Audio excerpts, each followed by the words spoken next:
السلام عليكم ورحمة الله وبركاته. اللهم اجعلنا مفاتيحا للخير مغاليقا للشر. اخواني، اليوم عندنا شاحن شور 20 امبير 12 فولت. كيفية الدرس طبعا كيفية تعديل المعالج او المتحكم. طبعا التعديل مو من عندي، والله يجزيه الخير اللي عدل يعني، لأنه انتشر كتير تعديل، وكل كل أخ عم يقوم بالشرح مشان يوصل الفكرة، وأنا كمان بدي أوصل الفكرة. غايتنا ننشر العلم طبعا لله. وبالبداية قبل ما أبلش بالدرس أشكر الأستاذ منذر والأستاذ رضوان وحيد والأستاذ جميل أثر. في كتير أساتذة عم ينشروا العلم، وصدقوا بالله ما بعرف ولا واحد فيهم. أستاذ رضوان فقط يمكن مراسلة، وفي كتير يمكن أساتذة تانيين الله يجزيهم الخير، يمكن ما ذكرتهم، ما بقى أتذكر الشيء اللي هلأ أتذكره هدول. الله يجزيهم الخير والله يحفظهم ويحميهم، وهدول يعتبروا مثل العباقرة طبعا، يعني عم يبحثوا بالعلم، سواء من ترجمة الكتب ولا سواء من الجهد اللي عم يبذلوه. أشكرهم كتير كتير. إخواني، طبعا أنا كمان أعتبر من المبتدئين، أنا مو من الأساتذة. الشيء اللي بعرفه أنشره يعني، وما أخبي على أحدا.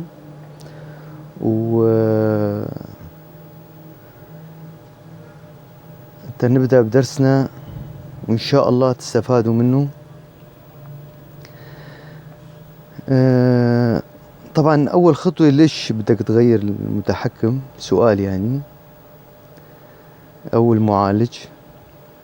أول خطوة تيكون المعالج مضروب، وطبعا هذا المعالج ما في منه، مو متوفر بالأسواق، يعني مثل المعالج تبع الطباخ التحريضي مثلا.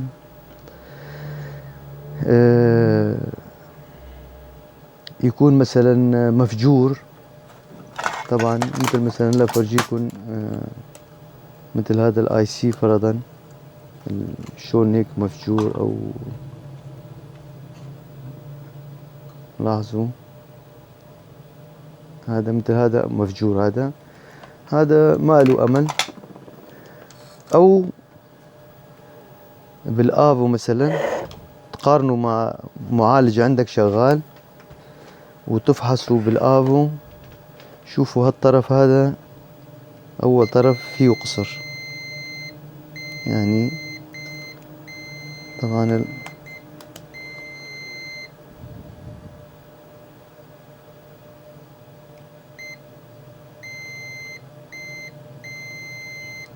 هلا اذا قارنا ومع واحد تاني ما بيعطي نفس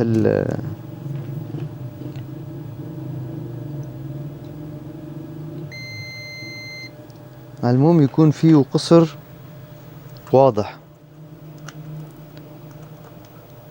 اذا جبنا هاد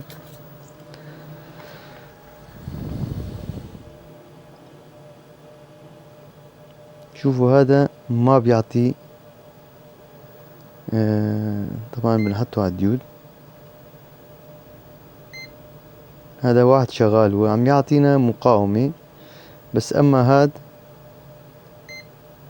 شوفوا عم يعطي صفر، يعني كمقارنة. يعني على المهم انه تتأكد انه المتحكم معطل بتغيره، مو انه عشوائي هيك بتغيره. كمان في قطعة تانية مثلا بنحسن نغيرون، وفي قطع ما بنقدر نغيرون لغير متوفر يعني.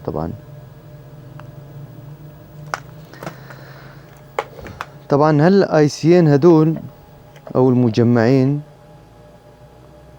طبعا ليش عم نسوي نقول المجمع؟ داخل الايسيات بشكل عام اغلبهم يعني فيهم ترانزستورات وفيهم ديودات وفيهم زينرات وفيهم مكثفات، يعني مجمعين مجموعة كاملة مع بعض، لذلك نقول مجمع. هذا بداخله يعني.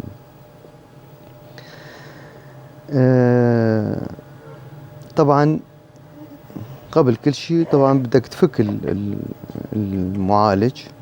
فكيناه. بنيجي لهون وبنعمله هيك. هلا هون اخواني بننزل الكاميرا شوي.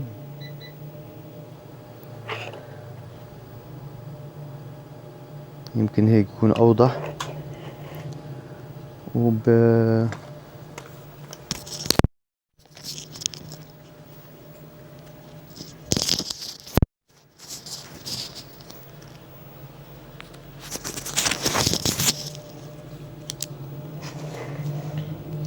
هلا هذا هو. نجي نرسمه مثلا. قبل كل شي نسويه نظري وبعدين عملي مشان يكون واضح. وبنعمل له طبعا هو 8 أرجل.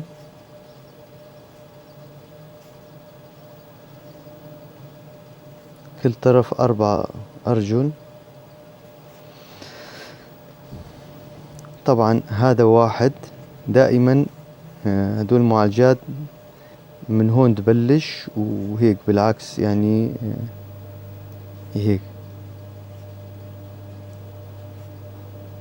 هاي أول خطوة مشان تعرفوا شلون بشكل عام. هاي قراءة الأرجل وهاي أرقامهم. طبعا هذا هو. طبعا هلا هذا الدائرة أو في من النقطة، هذا مثلا بدايته وتبدأ. طبعا مرسوم مع المعالج. شوفوا في حفرة. لاحظوا هذا هو. أول شغلة بدنا نجيب ترانزستورات. ايش الترانزستور؟ 8050 او 8050. على المهم هذا ترانزستور NPN. ويكافئوا كمان نفس الترانزستور مكافئ له يعني. طبعا هذا يستخدم طباخ الليزري كمان. هذا ترانزستورات القيادي. هذا طباخ التحريضي عفوا. على المهم هذا الدارج الليزري بس هو تحريضي او مغناطيسي او مبدأ حث المغناطيسي. بيكافئوا 3904. وفي كمان بيكافئوا هذا الاس ام دي. طبعا هذا العادي 3904. اما الاس ام دي في جي 3 في او واي 1.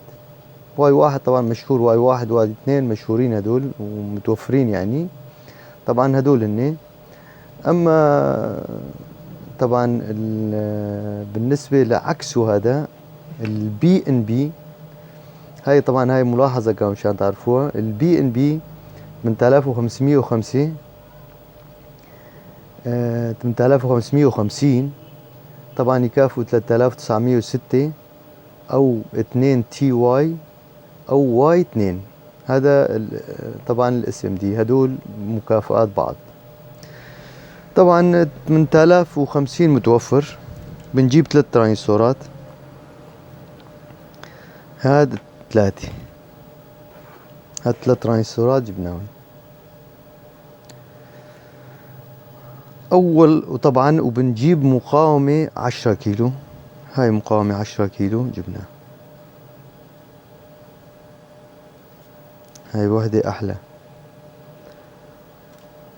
طبعا المقاومة 10 كيلو ألوانها بني أسود برتقالي. الرقم الأول والثاني بنحطهم أرقام. والرقم الثالث عدد الأصفار. يعني برتقالي 3 أصفار تحطوا. قبل هو بني وأسود، يعني قبل إنه بني 1 والأسود 0، وتحط كمان 3 أرقام تاني بيطلع معك 10 كيلو. أول خطوة بنقوم فيها بنحط المقاومة على رقم 8. يعني هلا هذا هون بنحطه هيك رقم 8. طبعا هلا هاد للسهولة التعلم. بعدين انت بتقوم تقدر تحط ترانسوات كلها جنب بعض، وانت يعني انت وشطارتك. آه،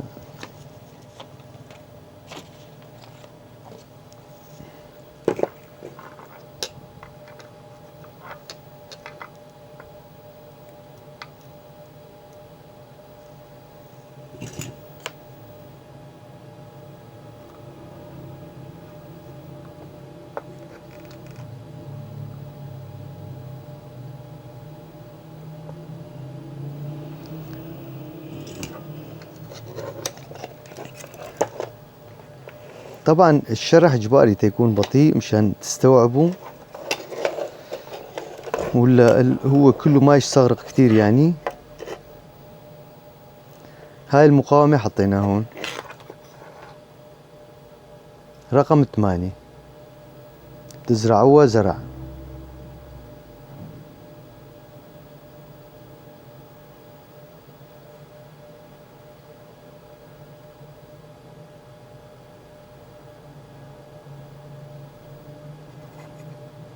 طبعا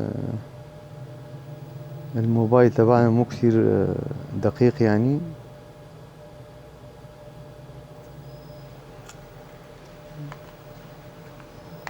نقدر نعمل هيك.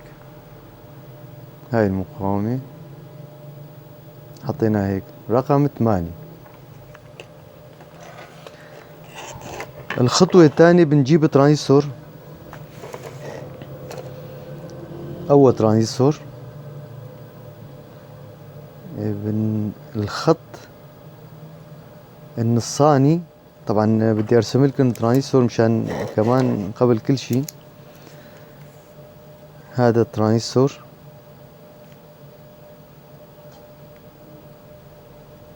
الكتابة هون يعني وتشو على قوة حلبية، وتشو أوفا.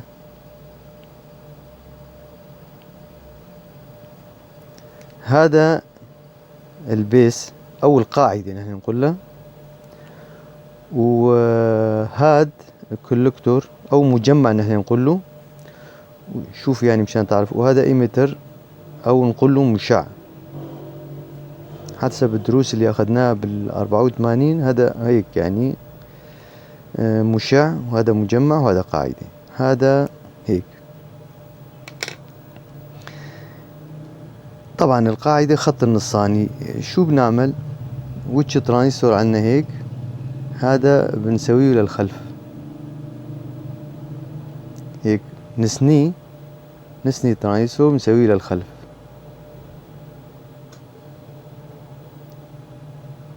هاي 1. ايش بدنا نساوي؟ رقم 1 و2 بنحطه هيك او نضعه. نحن نقول له حطه هيك. نجي هيك. هذا وتشو هالطرف، وبنحط 1 هون 1 هون.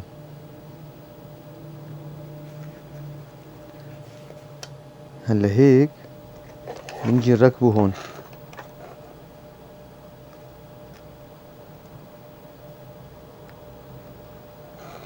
هيك.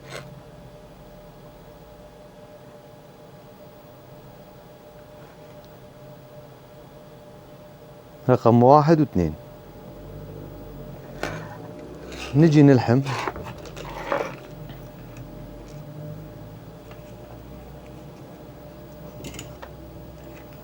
أنا أريد أوصل المعلومة بالتفصيل مشان يكون واضح هاي وصلناه لحمناه الطرفين.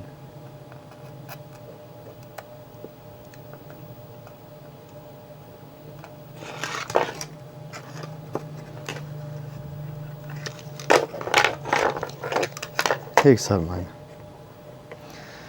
هلا بالقلم طبعا نحن شو اعطينا هون؟ اعطينا هون مقاومة 10 كيلو اوم. هون هذا الترانزستور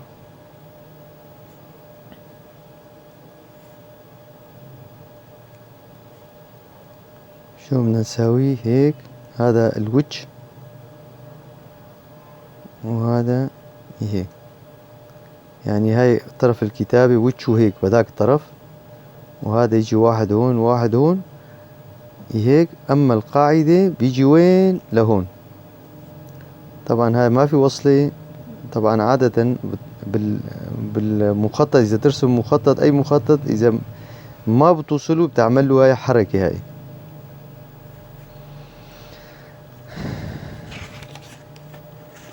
بدنا نعيد هالرسمة مشان ما تخربطوا يعني.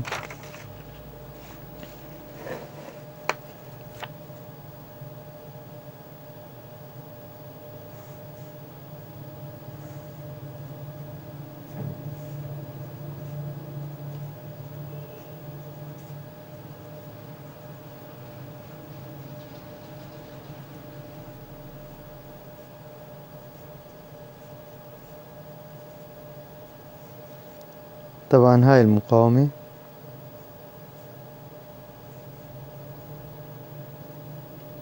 10 كيلو اوم، وهذا الترانزستور تبعنا هون